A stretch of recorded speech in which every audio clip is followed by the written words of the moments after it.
Doctor Rodas, ¿me escucha bien? Sí, Jimmy, muy buenos días. Perfecto. Aquí me encuentro. Muy bien. A ver, doctor, primero veamos la parte jurídica de la situación actual del doctor Celi. Y más que de la situación del doctor Celi, ¿por qué, por ejemplo, el Consejo de Participación Ciudadana y Control Social no puede proceder a la elección de un nuevo contralor? ¿Cuál es el impedimento? Y si acaso existe, que ya sabemos porque hay un pronunciamiento de la Procuraduría, si ese impedimento está bien sustentado. Y, en todo caso, ¿qué tiene que hacer después para que cuando se termine el periodo, por lo menos esté listo el concurso? Le agradezco mucho, querido Jimmy, la invitación. Un saludo a Omar y a Londra y a toda la ciudadanía que mira y escucha este prestigioso programa. El Consejo de Participación Ciudadana y Control Social tiene la potestad jurídica, no existe tal candado constitucional para llamar a un concurso público de méritos y oposición. La primera idea es esta. El Consejo de Participación Ciudadana de Transición hizo una consulta en el año 2019 en el mismo sentido que hizo la señora presidenta Almeida este pasado mes y sobre todo coincide con la respuesta, pero visto desde una perspectiva negativa. La negativa es que no pueda hacer un encargo, pero deja abierta la posibilidad de que se haga un concurso de méritos y oposición. Y el anterior, el del año 2019, hace un combo completo. Sí puede encargar, sí permitió que se encargue el Consejo Nacional de la Judicatura, como tal quería hacer la presidenta del Consejo de Participación Ciudadana y Control Social. Primer punto. En el segundo punto, el Consejo de Participación Ciudadana que preside la señora Sofía Almeida es estrictamente timorato, se lo debe decir como con el nombre y con las formas del caso.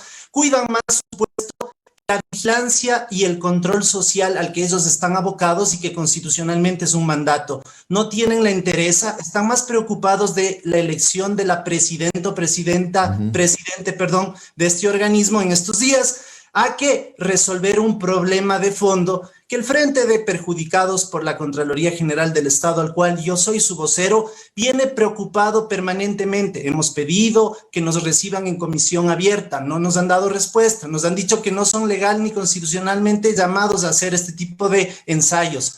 Y definitivamente esto desdice del organismo que, dicho sea de paso, el presidente Lasso lo quiere desaparecer. A ver, doctor, pero usted sabe que a veces a mí me encanta hacer de abogado del diablo de vez en cuando. El doctor Celi está guarda prisión en este momento, pero mientras no se determine que es culpable, él goza de la presunción de inocencia. Incluso goza de una licencia.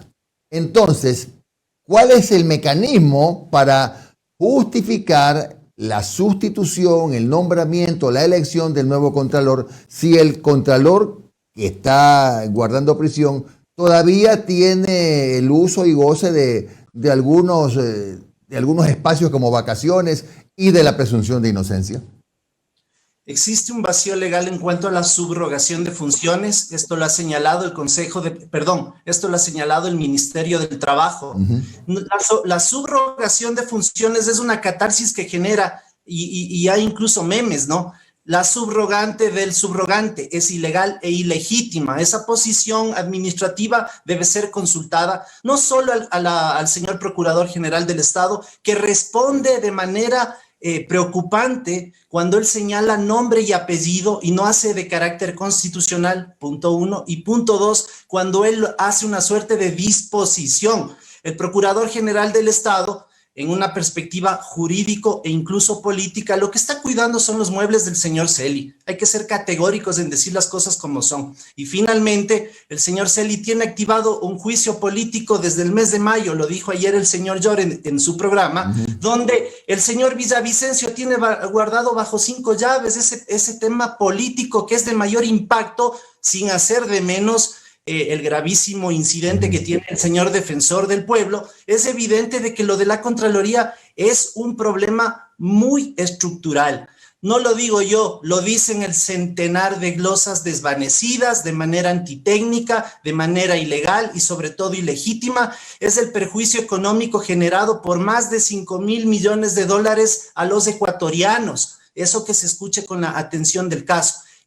Valga decirlo así, el 11 de enero nosotros presentamos una denuncia penal por el presunto delito de tráfico de influencias por favorecer a la empresa telefónica más grande del país, Claro del Ecuador, por 112 millones de dólares.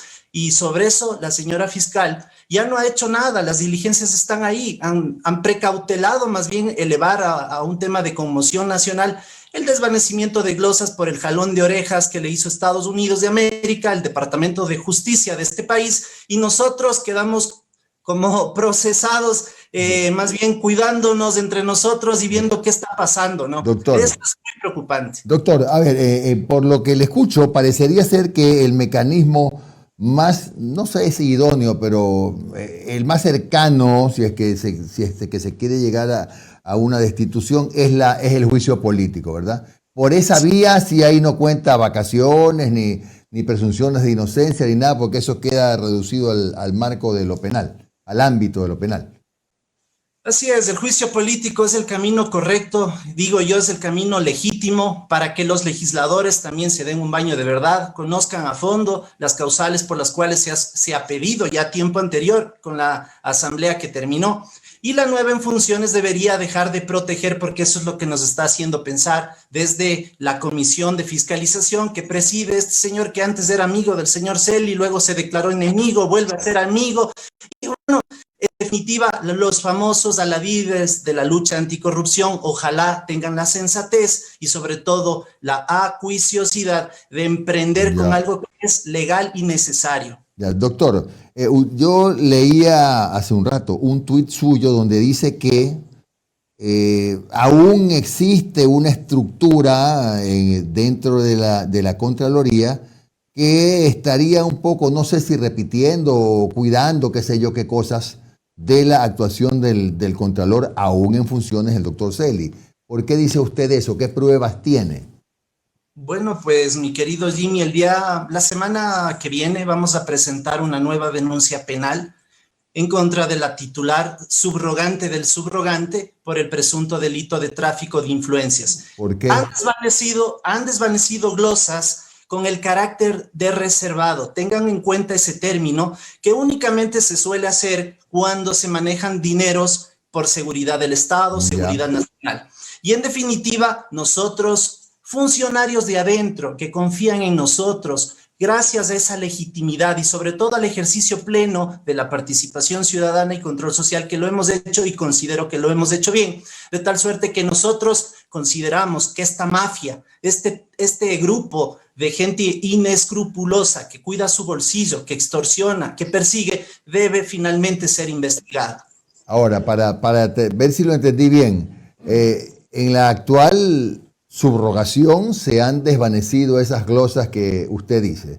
¿Por qué volumen, más o menos? No necesariamente, mi querido Jimmy. Estas glosas han sido desvanecidas en la calidad de subcontralora de responsabilidades de la doctora Valentina Zárate, quien ahora funge como contralora subrogante por un encargo administrativo de corte laboral por la licencia que goza de 60 días y que, dicho sea de paso, el señor Celi ya se le está cumpliendo ese tiempo, ¿no?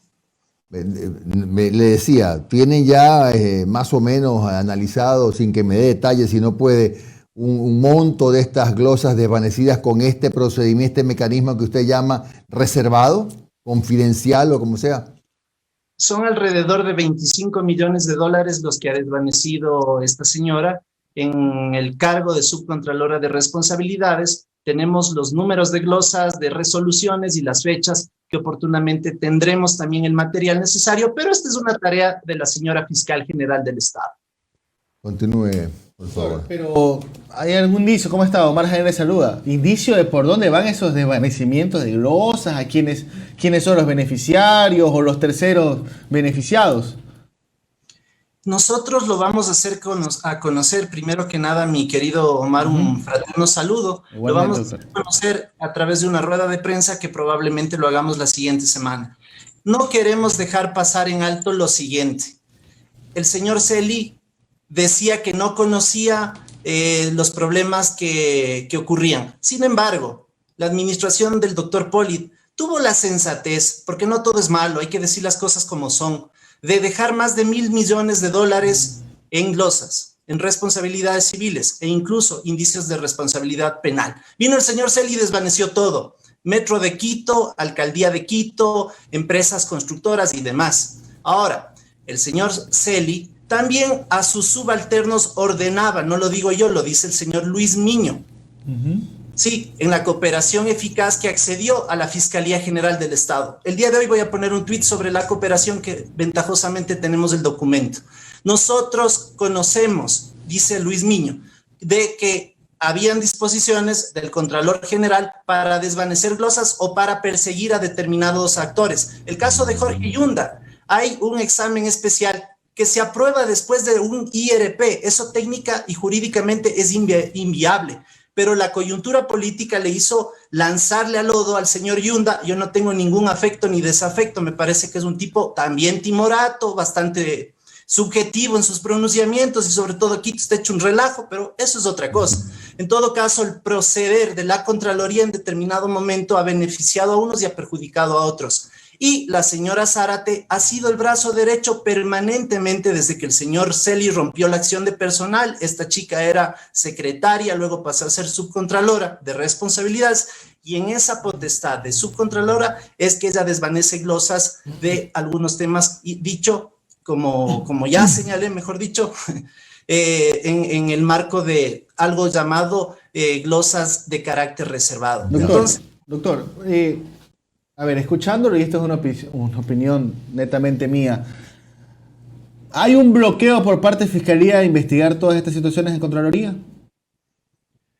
Entiendo que no hay la voluntad ni la predisposición de la institucionalidad de la Contraloría General del Estado para proporcionar documentos, pero tampoco veo la acuiciosidad de la señora fiscal en el marco de coger nuestra denuncia y, oigan, investigar a todos los directivos. ¿Por qué no investigan a los directivos de la Contraloría, a los directores departamentales, a la señora subcontralora, ahora contralora subrogante del subrogante, al señor que acaba de acogerse a la compra de la renuncia obligatoria, el señor Hugo Pérez Mena, subcontralor de auditoría? A ellos nadie los toca. ¿Qué está pasando? Si ahí hay un modus operandi. Yo no soy penalista, lo mío es el derecho público y constitucional, pero lógicamente uno también tiene que evidenciar de que en estos mandos la gente también hacía de las suyas, en el ámbito nacional, en las provincias, en Esmeraldas, en Manabí, en muchas provincias, en Guayas, la señora María del Carmen Estupiñán, realmente es una argolla de corrupción,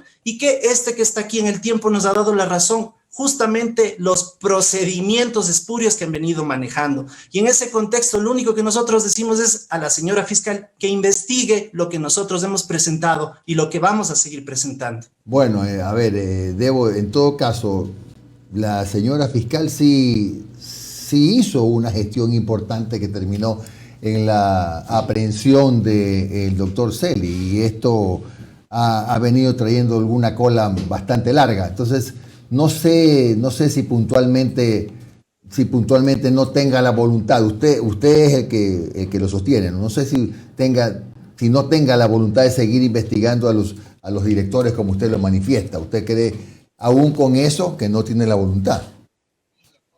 Yo creo que el tema de voluntad se habla en la perspectiva de que va con mucha lentitud este proceso. El nuestro, el de tráfico de influencias, nosotros vamos a presentar justamente que se acumule para volvernos acusadores particulares. Correcto. Porque debe ser. Pero definitivamente tenemos muchos documentos que pueden servir a Contraloría. Yo he dado mis versiones a un señor que le quiero no poner en franco como una suerte de desprotección, pero tengo que decirlo porque me ha pedido. Nelson Villavicencio es perseguido por prácticamente la Contraloría de la señora Zárate. ¿Por qué? 2 días después de que yo presento la denuncia penal, a este amigo a quien le tengo mucho cariño, le lanzan un examen especial a sus declaraciones patrimoniales, y en estos días quieren leer una posible figura de enriquecimiento ilícito. Tienen el control de una institución de las más sensibles del país y pueden hacer lo que les venga en gana.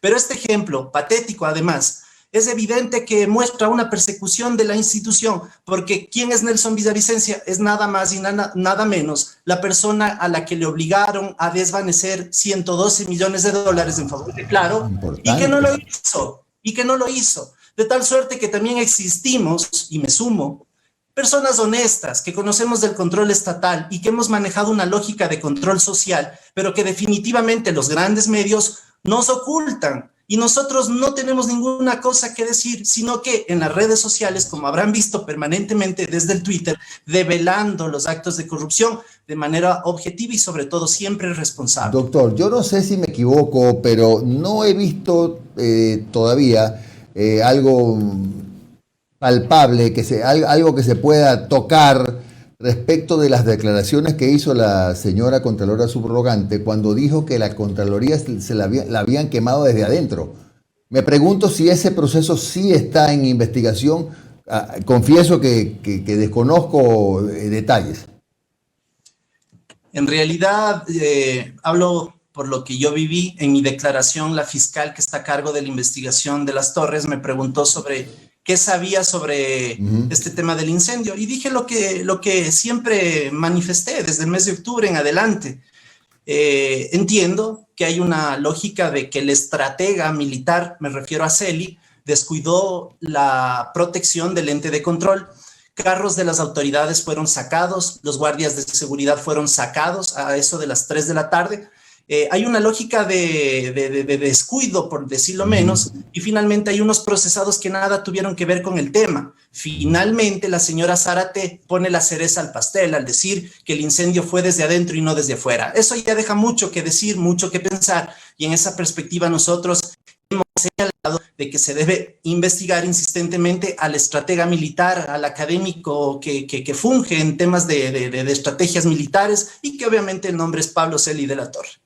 Y finalmente, doctor, en las instituciones públicas un poco se está dando una suerte de situación común, ¿no? También en la Contraloría, es común que aparezcan en medios de comunicación, qué sé yo, contenidos de borradores, cuando está en el legítimo derecho, por supuesto, la Contraloría haciendo alguna auditoría. Dígame, para aprender, un borrador puede ser casi tomado como una sentencia en algunos medios de comunicación. Me refiero a temas muy puntuales que he visto en los últimos 2-3 días. ¿Es así? ¿Un borrador puede ser efectivamente utilizado en ese sentido? ¿O puede dársele ese valor? Jamás. El borrador de informe, como su nombre lo dice, es un acto preliminar de una posible responsabilidad que las personas administradas tienen el derecho legal para descargar cualquier tipo de responsabilidad administrativa civil. Y definitivamente hay plazos que determina la ley. Luego viene la predeterminación, luego viene el acto administrativo de una resolución. Finalmente hay un recurso de revisión y se inventaron inclusive un recurso extraordinario de revisión. Entonces, un borrador no es cosa juzgada, no tiene nada que ver, la gente debe defenderse hasta el final. Y por último tenemos la instancia contenciosa administrativa que en sede jurisdiccional también puede avalar una defensa en ese sentido. Quiero decir algo muy importante, querido Jimmy, para que se entienda. El doctor Íñigo Salvador, Procurador General del Estado, todavía sigue siendo el abogado de la empresa Intelego, una empresa de una agencia dedicada a temas naturales. Por eso en un tuit alguna vez puse el famoso defensor de los derechos de la naturaleza, quien actúa como juez y parte en determinados actos porque le emite supuestamente criterios de corte vinculantes en defensa del Estado ecuatoriano. Es muy grave que este señor se mantenga en esa posición y recuerden ustedes, además, el sainete que se inventaron inclusive con la Comisión Anticorrupción, la Fiscal General del Estado, para que sea la empresa Odebrecht, que jamás ha sido procesada en este país, para que puedan restituir unos valores que jamás devolvieron. El Estado ecuatoriano se ha puesto de acuerdo en determinados momentos para perseguir, pero ellos resultaron ser el remedio peor que la enfermedad. De tal suerte que el señor Íñigo Salvador a los legisladores también tiene que responder políticamente, porque este criterio que él emite para favorecer a la señora Zárate es ilegal, es inconstitucional y sobre todo es subjetivo. El procurador general del Estado es el abogado del Estado y no es una persona que funge de juez, no puede dar disposiciones y mucho menos puede interpretar la norma. Muchas gracias al doctor Alejandro Rodas, docente de Derecho Electoral y Constitucional, pero además quien preside un frente de perjudicados por la Contraloría General del Estado. Un buen día, doctor. Abrazo. De igual manera, excelente día a ustedes.